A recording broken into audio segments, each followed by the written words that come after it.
Good morning to all. Welcome to 8th Standard English. Before entering into class, answer my question. What is your unforgettable experience in life? Trip to Ooty. Because it is your rememberable one and you can never forget in your life. Today, we are going to learn an interesting prose lesson, My Reminiscence, which was written by Rabindranath Tagore. About the author. He was born on 1861 and died on 1941. He was a Bengali poet, author, songwriter, philosopher, artist, and educator. In 1910, Rabindranath published Gitanjali with a collection of 157 poems. It became extremely popular and Tagore became first Indian to win Nobel Prize in Literature. In this prose, he talks about the past collections of his second voyage to England. Now you take in your book page number 93. In first paragraph, Tagore told that when he returned from the home to outset of his second voyage to England, he went to stay with his brother Jodhindra and sister-in-law who lived in a riverside villa at Chandranagar in West Bengal. In second paragraph, with a sad longing, Tagore recaptured his incredible days when he spent joyfully along the wooded banks of the river Ganges. The bright sky, breeze, flow of the river, it stretched from horizon to horizon, greenery, all these were the food and drink to him. He felt like home and he recognized the care of his mother. In third paragraph, he told that he noticed many changes when he visited the Ganges after a long time. The greenery had been replaced by huge noise mills emitting smoke. In next paragraph, Tagore told that he would spend his afternoons at the riverside by singing songs to his own tunes and playing the harmonium.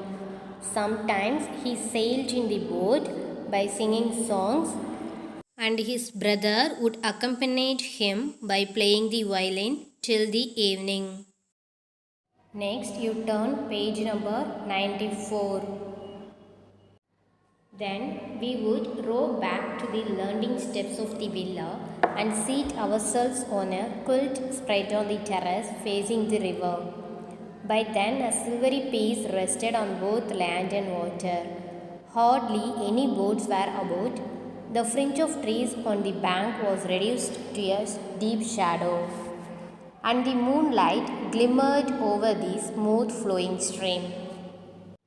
In this, he told that when they returned to the villa at night, Tagore sat on the terrace by facing the river. He viewed the river reflecting the moonlight, dark trees bordering the river banks and a silver streak separating the land and water. Next paragraph.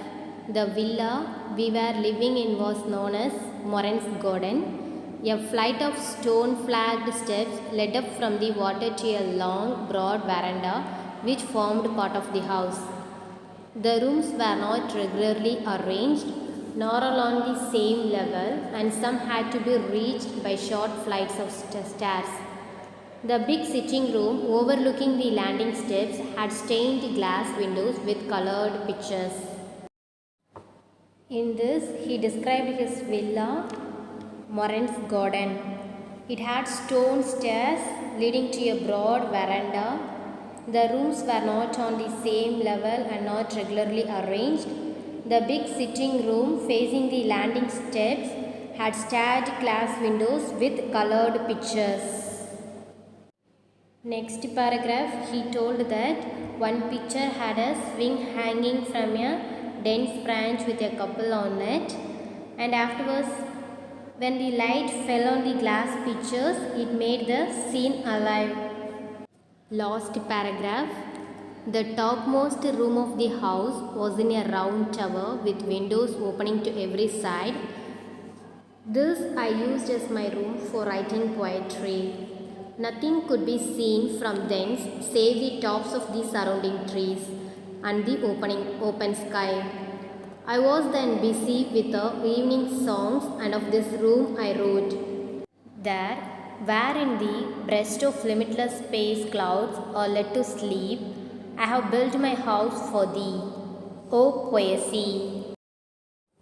In this, he told that he wrote his famous poem from this room, which was in a round tower on the top with windows around viewing the tree tops and sky.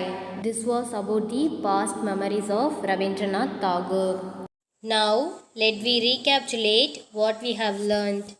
The name of the prose is My Reminiscence, which was written by Rabindranath Tagore.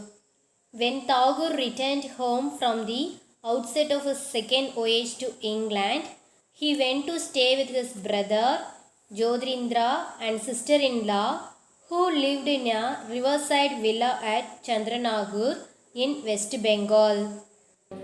He recaptured his incredible days spent joyfully along the wooded banks of the river Ganges.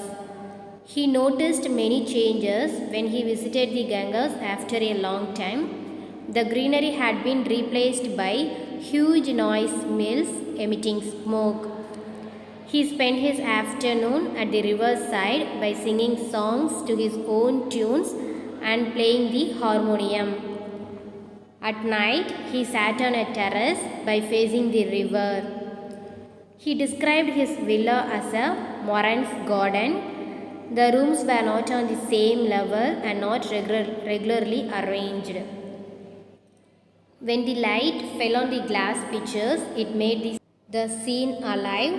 At last, he wrote his famous poem from this room, which was in round tower on the top with windows around viewing the tree tops and sky.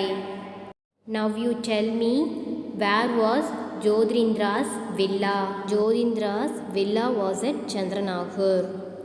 Thank you.